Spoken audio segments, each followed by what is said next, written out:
Di masa lampau ada kisah cinta sepasang remaja yang sangat tidak biasa. Kisah cintanya menembus batas-batas kewajaran nalar manusia, bahkan hingga ke ruang kematian. Ditulis di sebuah buku kuno yang berjudul Laila Majnun, karya Syekh Nizami Ganjavi, seorang pujangga dari tanah Persia yang hidup di abad 12 Masehi. Beliau lahir di tanah Persia tahun 1141 dan wafat 1209 Masehi. Dikatakan di buku ini, Qais bin Al-Mulawih bukanlah tokoh fiktif. Ia memang benar-benar hidup pada masa Daulah Amawiyah atau Bani Umayyah. Qais diperkirakan meninggal sekitar tahun 65 atau 68 Hijriah. Qais menurut Al-Hafiz Az-Zahabi adalah Qais bin Al-Mulawih, seorang pemuda anak keturunan bangsawan dari kabilah Bani Amir. Wajahnya rupawan, anak tunggal yang menjadi kebanggaan orang tuanya.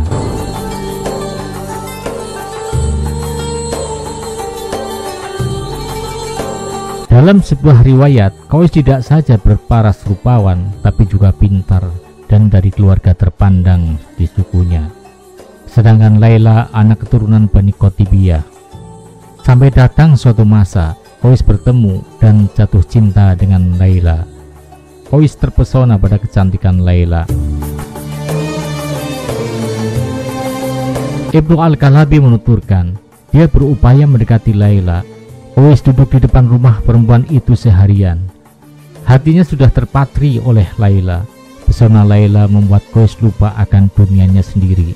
Baginya hanya Laila, Laila, dan Laila. Tetapi Qais harus menerima kenyataan pahit kalau cintanya bertepuk sebelah tangan. Qais gundah gulana dan merana. Melihat Qais gundah dan putus asa, Laila jatuh iba. Akhirnya Laila pun membalas cinta Qais. Laila berkirim pesan, yang ditampakkan pada manusia adalah yang menjengkelkan, yang dirasakan pemiliknya menetap di hati. Qais mafhum benar dengan maksud pesan dari wanita yang diimpikannya. Betapa bahagianya Qais, cintanya yang menggebu-gebu kepada Laila berbalas. Laila dan Qais kini sepasang kekasih yang tak hendak terpisahkan. Mereka dimabukkan candu cinta dan diombang-ambingkan wih kerinduan.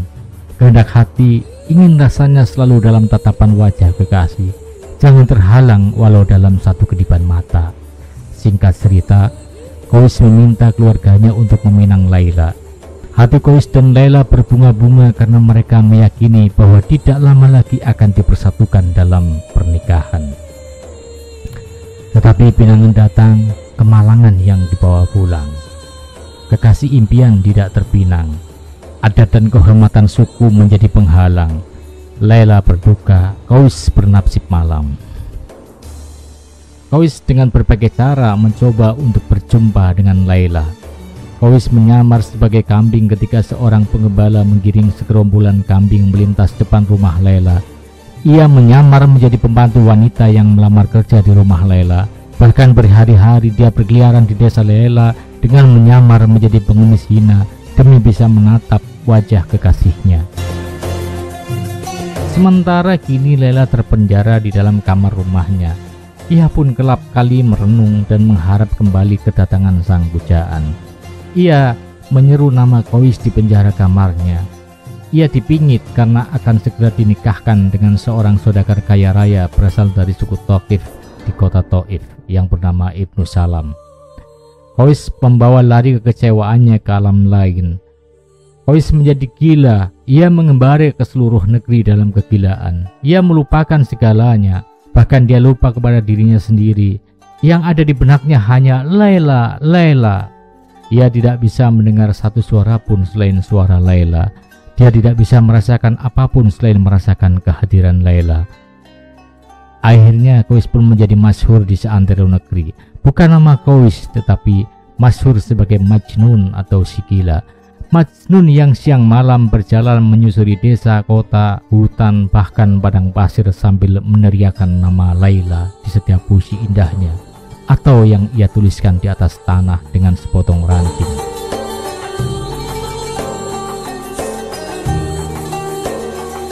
Dikisahkan pada suatu ketika, Qais berjalan di pinggiran kota.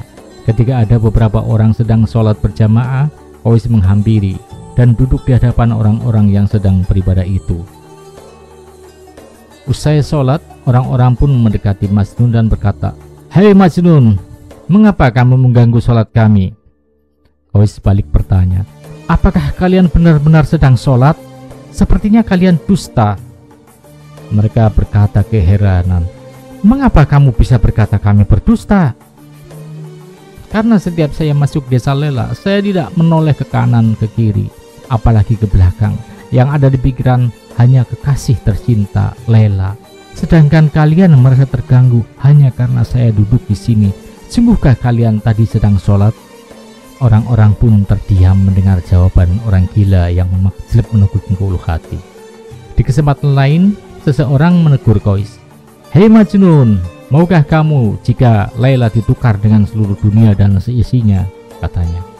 Qais menjawab, "Andai pun kamu tukar dunia dan seisinya dengan sebutir debu dari desa Laila yang menempel di terompahku, belum sebanding."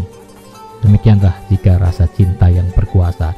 Tak ada hal lain yang lebih penting selain kekasih yang dicintainya. Qais terus mengembara membawa cintanya yang lara. Tak peduli seringkali diolok-olok, dibuli, bahkan dilempari anak-anak dengan teriaki, "Majnun, Majnun!" Darah yang menetes terkena lemparan batu pun tidak dia hiraukan, apalagi hanya rasa lelah atau letih perjalanan. Hati Qais semakin hancur dan berputus asa manakala akhirnya dia mendengar sang kekasih hati telah menikah dengan Ibnu Salam.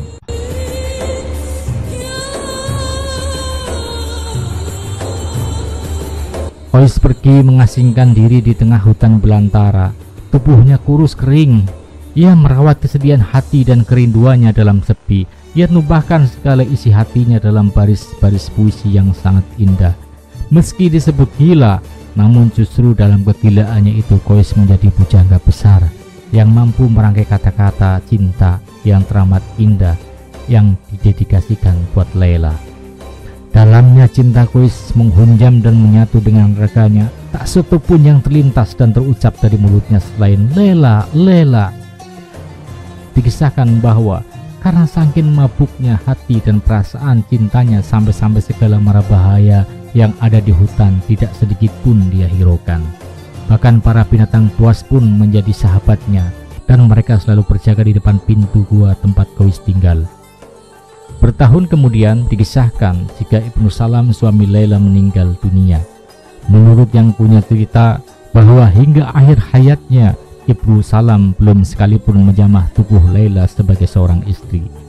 Jiwa raga Laila masih utuh hanya milik Qais kekasih hatinya.